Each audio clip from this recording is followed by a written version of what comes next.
In this video, we will see how to compute the probability of error, the symbol error rate, for an M-ary constellation in a multidimensional space.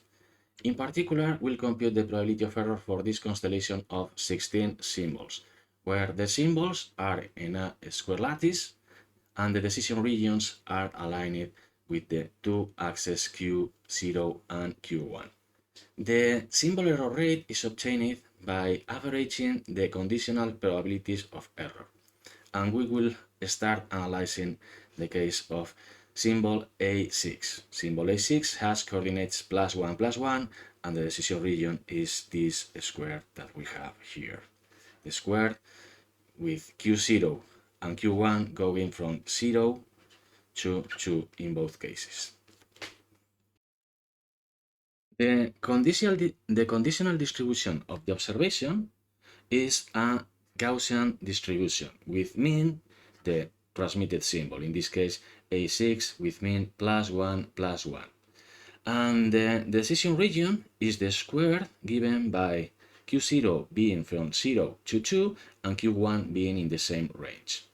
And the conditional probability of error is given by the integral of this Gaussian distribution out of the decision regions. We'll need to compute these integrals that are represented in these two pictures over there. However, there are no analytic expressions to directly compute the integral of a Gaussian out of a square like this one, like the square defining the decision region for A6. But if the decision regions are aligned with the axes Q0 and Q1, like in this example, it is going to be possible to compute the exact probability of error. And this is because the decision regions can be described by two independent conditions that must be satisfied independently. For instance, the decision region of symbol A6 is defined with two independent conditions for Q0 and for Q1. Q0 must be in the interval between 0 and 2, and Q1 simultaneously must be in the interval between 0 and 2. For instance, for the decision region of symbol A2, Q0 must satisfy the same condition that for A6, but for Q1, the condition now is that Q1 must be higher than 2, as we can see in this picture. This is the decision region for A6. Both Q0 and Q1 must be in the interval between 0 and 2, and for A2, the value of Q0 must be between 0 and 2, but the value of Q1 must be greater than 2. Because of this, it is possible to write the probability of error as 1 minus the accuracy, 1 minus the probability of a correct decision. And this accuracy can be written as the product between the accuracy in one axis times the accuracy in the other axis, because the two conditions must be satisfied simultaneously. And then the accuracy in both axes can be written as 1 minus the probability of error in this axis. This is how the probability of error can be computed. 1 minus the product between 1 minus the probability of error that we have in the two axes. Now we are going to compute this probability of error for the previous constellation. And we can see that we have three different types of decision regions. The symbols A0, A3, A12, and A15. These are the symbols in the corners, and they have a single threshold for Q0 and a single threshold for Q1.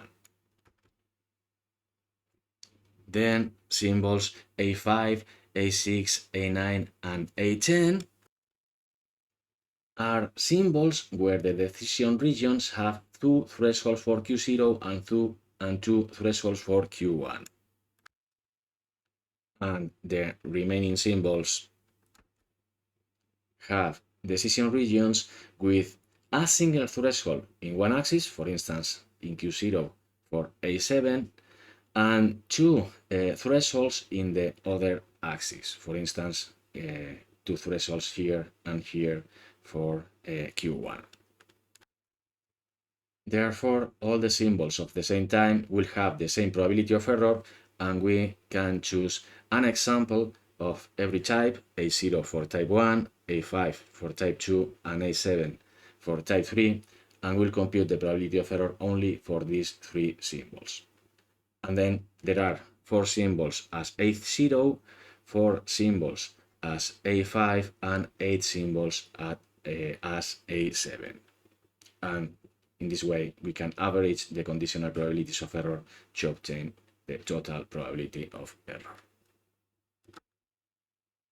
We start with the regions of type 1, with the example being A0. In this case, we have a single threshold in each direction of the input space, and the thresholds are at distance 1 of the center of the Gaussian distribution in the two axes. This means that the conditional probabilities of error for axis Q0 and for axis Q1 are Q of 1 divided by square root of n0 halves. If we have 1 minus the product of 1 minus this value and 1 minus this value, we have this term to the square, and we have the conditional probability of error for symbol A0.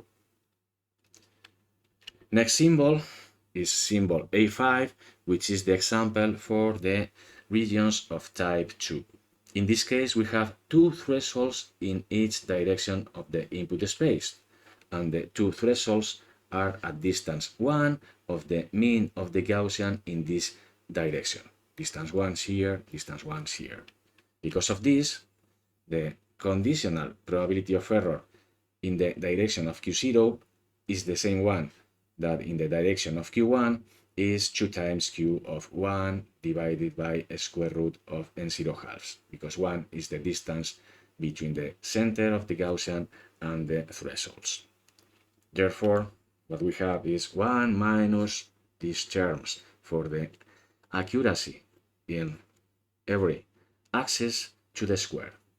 And this is the conditional probability of error for symbol A5. And finally,